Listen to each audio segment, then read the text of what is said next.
Hello everybody, my name is Joshua and I would like to welcome you back to another episode of Coffee, Cats, and King, where we will discuss books, both new and old. I will share with you pictures of my cats, will make you wish they were your cats, and I will drink enough coffee for me and everybody watching. I've shown this shirt off before. This is my Edgar Allan Poe shirt, compliments of Black Lotus Tattoo, specifically the artist Inky McStableface. She is an awesome artist, both tattooer and just obviously illustration. So this video today is a little book mail, as well as a special review. It's a special review because this is my review of my 100th book of the year.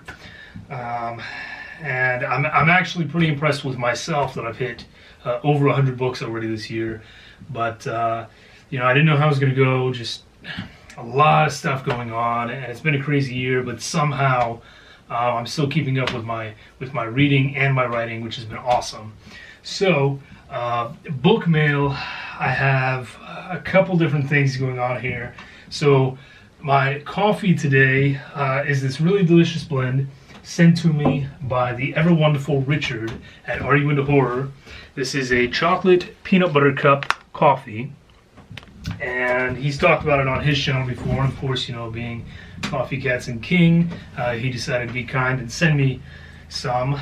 Now, he's probably wondering why I've got this thing on here instead of having it nice and sealed, and that's because I was so excited to get into this stuff this morning that I accidentally just tore the top of the entire container off, and so this is the only way I can clip it to keep it closed. But thank you, Richard. It's awesome stuff. If you guys happen to see it in your own store, really delicious. And just the smell when you're making it, and you know, even now, it really smells like chocolate peanut butter cup. It's really awesome. So, as far as book mail goes, I have here something that was gifted to me and something that I purchased. Now, I had made a deal with my wife. I said I wasn't going to buy any more books until I hit 100 books for the year. So when I did, I quickly bought a couple collections on eBay, just smaller lots, you know, $30 for the both of them, and I'm still waiting on one, so I won't get to show that off in this particular video, but this I will talk about. This one was $15, and it's 8 Goosebumps books. And I got this for a very particular reason. These books are not in great condition, I'll tell you that now, but this is Welcome to Dead House, which is the first original Goosebumps book, and one of my all-time favorites, actually. And Be Careful What You Wish For, it's another good one.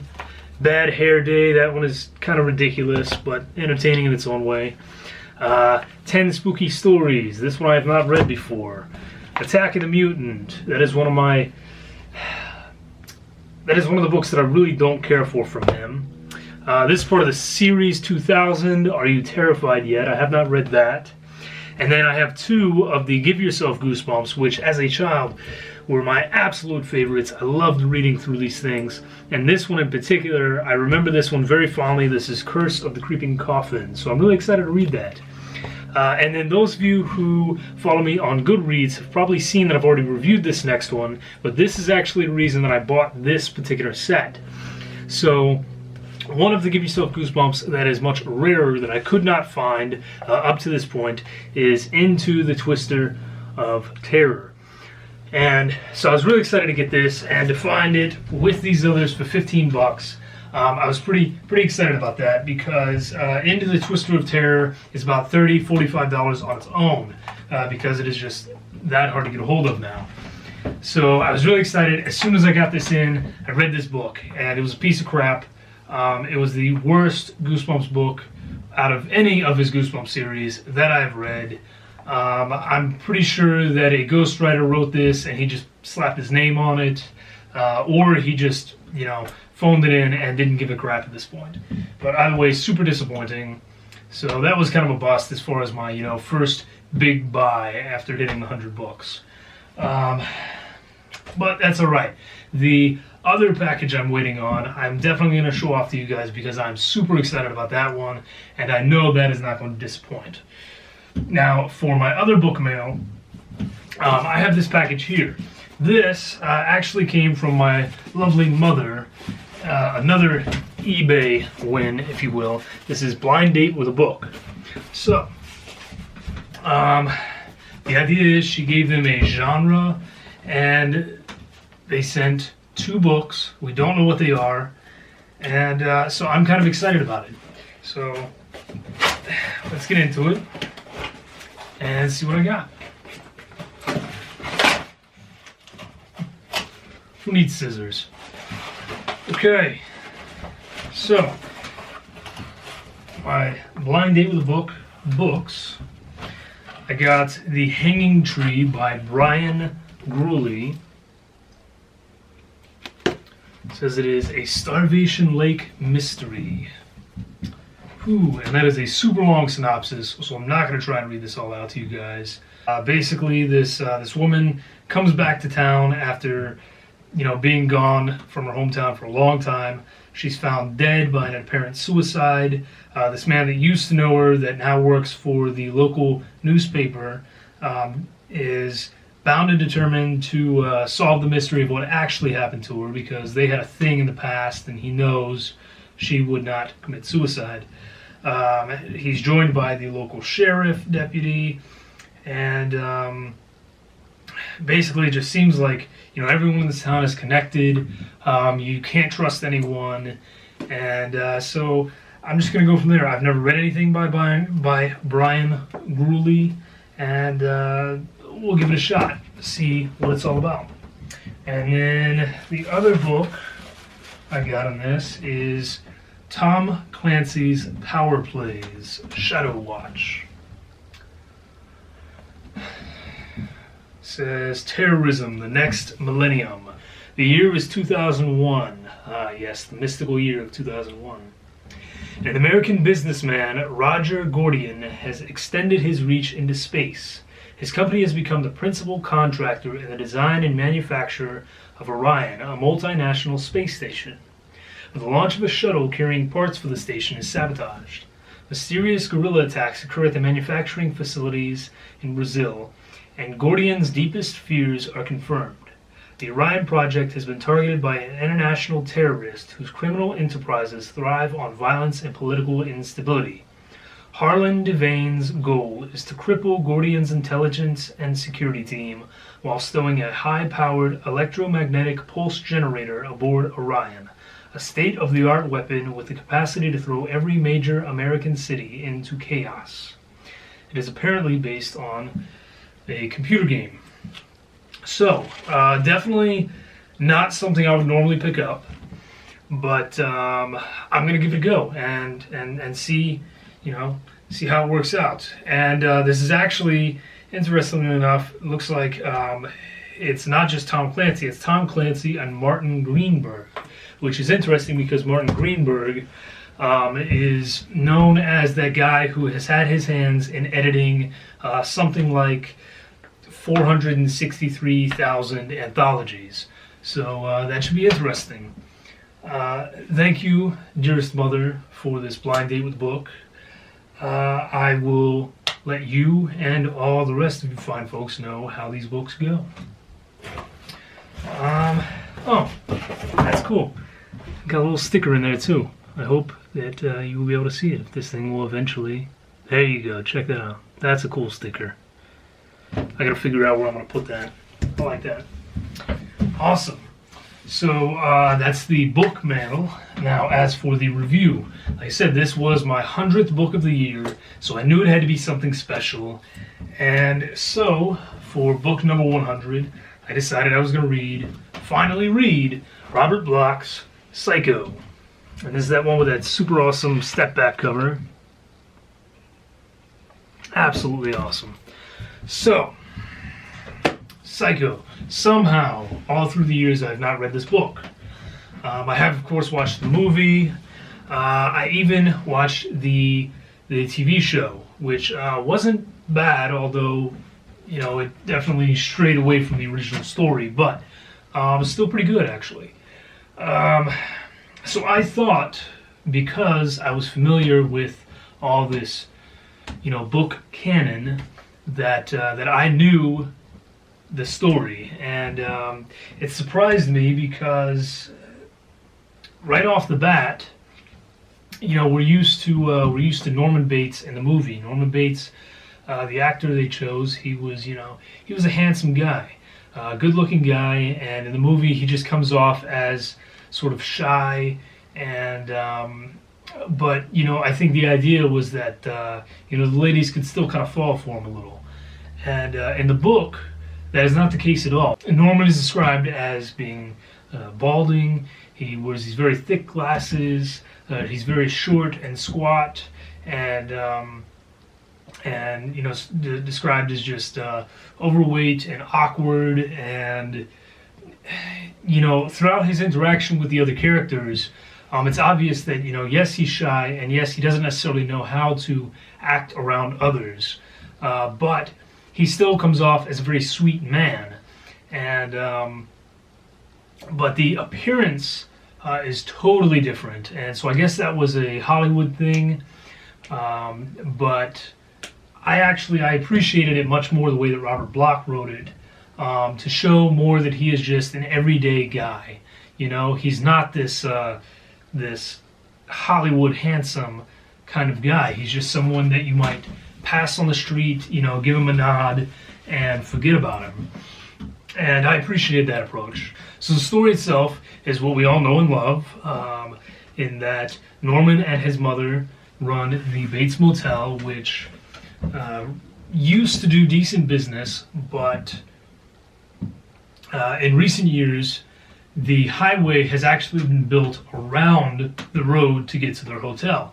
So a lot of their business has sort of petered off, and they're getting by, but it's much more isolated. They rarely see anyone anymore, which is actually kind of okay with Norman, because he's a bit antisocial. He has this very love-hate relationship with his mother. They need each other. They desperately need each other, but at the same time, she kind of drives him a little crazy. And so the dynamic between them is very interesting.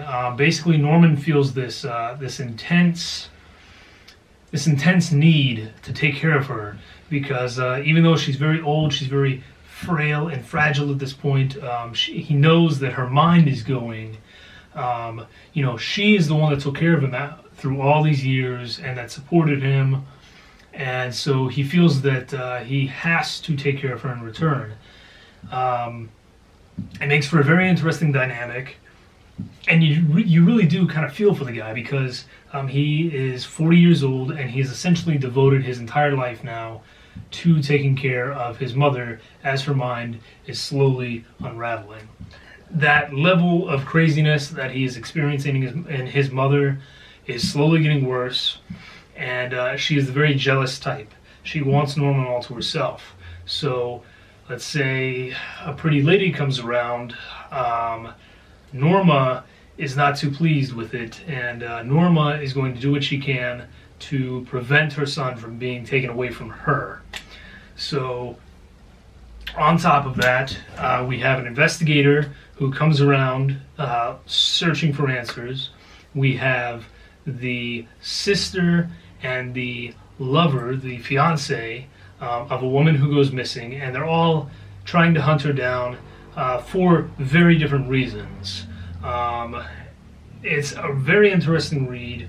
I can definitely see why this became an international classic, an international hit so quickly. In that, does it work as horror? Yes, definitely. Does it work as crime fiction? Absolutely. Does it have mass appeal? Is it a book that someone who normally would not pick up a horror or a thriller or a crime fiction, is it something they can pick up and still enjoy? Yes. This is one of those books that it has universal appeal. I feel that anyone could pick up Psycho and read it and enjoy it. And during the book, Robert Bloch points something out that I didn't think of until he said it. But this was written and occurs just a few years after everything that happened with Ed Gein. For those of you who don't know that story, just do some research. It's super disturbing, and it was one of those cases where, normally the media likes to pick out facts here and there and build up a story and make it as sensational and crazy and disturbing as possible. Well, with Ed Gein, it didn't matter what they wrote. It was probably true, and it was probably less disturbing than what actually occurred. So, this book takes place shortly after that, and you can tell that he used some of that sensationalism, and he knew what he was doing. Robert Bloch definitely knew what he was doing. I feel like he wrote this at the perfect time. He knew this was going to be a hit, and I applaud him for it. This is just an excellent read. This book is definitely going to stay with me, and again, I have a bigger, better appreciation for him now, because I had watched the movie, as many people have, and it was a really good movie. Okay, obviously Alfred Hitchcock did a great job. He did a great job with most of his movies, despite being a pretty rough guy to work with. But I have so much more appreciation for the book, and I cannot think of a better way for me to hit 100 books for the year than to have read a classic like this. So, there you go. 5 stars for Psycho. If you have not read the book, pick up a copy and read it. It is better than the movie, in my opinion. If you are a Goosebumps fan, do not waste money on this one. Do find a copy of this one, and hopefully I can enjoy the rest of these. Richard, thank you again for this awesome coffee, buddy. It's delicious. This will probably be gone way too quickly. Dearest Mother, thank you very much for my blind date with a book. I will let you guys know how these work out for me. And I appreciate, reading books that I normally wouldn't pick up. Like I said, I found some excellent books that way, some things that just totally took me by surprise. And one of those, or both of those, could very easily be the case. So, thank you guys for joining me on this kind of strange, jumbled up video. I very much appreciate it. I hope you can get some enjoyment out of this. As always, comment below with any recommendations for me. Comment if you'd like some recommendations from me. So my next video, I think I'm going to try another reading of one of my stories. We'll see how that goes. And then I have a couple book tags coming up and some other reviews coming up. And yeah, there's a bunch going on. But I'm really excited for it. I hope you guys are excited for it. I'm going to throw some cat footage in now, because you didn't get any last time. What are you doing? What are you doing? Oh my goodness. Oh my goodness. That's attractive. Alright. Good boy. Oh, you gonna flop? You gonna flop? There you go. Oh, good boy. And there you go. Have a wonderful day. Thank you for joining me as always. Cheers.